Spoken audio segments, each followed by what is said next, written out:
Now, finding a job can be especially tough for people with developmental disabilities. Advocates say more than two-thirds are unemployed. Reporter Rachel Dornhelm has this story from San Francisco. Michael Medina is nostalgic for the days he had a job. Just ask him about where he used to work. Stacy's bookstore. That's number one. Now it's the biggest bookstore I ever been to. It's a wonderful store. You can work as you want, long as you want. It's wonderful.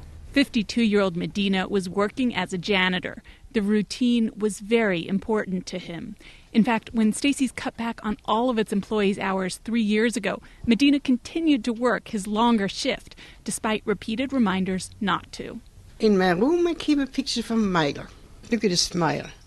He's heavy. That's Medina's mother, Gerda, holding a picture of him at his old job. Gerda is now in her 70s. When asked if she worries about her son's future when she's gone, she says, "Oh, all the time, all the time." That's why I would say job is important. She says they both cried when he lost his last job. She knows it's a tough market, but she's thankful that he has help finding a new one. Medina is a client of the ARC, a national nonprofit that offers support services to people with developmental disabilities like him.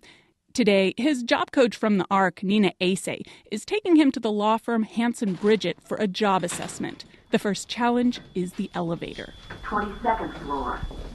It is confusing what these floors are. Medina is filling in for a coffee attendant. The work includes clearing conference rooms and doing dishes.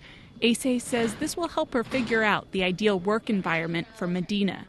Today, he's getting high marks for handling the fluctuating stress level. What happens if there's dishes in those sinks right there? With my cart. You put it in your cart, correct? Yeah. One person may say they like an office setting, but then when you bring them to an office setting, it doesn't quite work out. So it's really nice that we have this site to assess our clients to see if they can fit in this setting. A few days later, Asay goes with Medina to an interview for a janitor's job at a senior housing center. She gives him a last-minute pep talk. And also, if you still can't get it, you can always look to me, and then I can help with that as well. That way I could ask for your advice. And Exactly like you did. But the kind of help Asay offers is at risk. Almost every state is talking about slashing funding to programs like these. Peter Burns is executive director of the ARC of the United States. So someone may find that they used to have a job coach to help them, and now the funding for that job coach isn't there anymore. Burns says the ARC supports tens of thousands of people with developmental disabilities in finding general employment. That makes them the largest nonprofit network doing this work. Burns says despite demand, the number of people in supported employment, about 120,000, hasn't increased in years. And now there's a danger of backsliding. The ARC of San Francisco alone says it could lose $3 million state dollars this year, a third of its funding.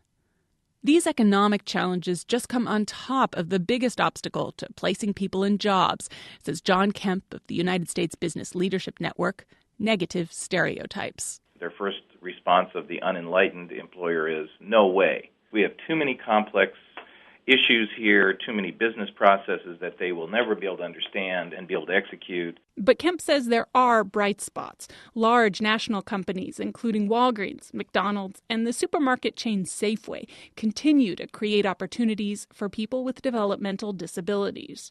And there's a bright spot for Michael Medina, too. He was just offered a job as a bagger at the grocery chain Trader Joe's. He's already hard at work. For NPR News, I'm Rachel Dornhelm in San Francisco.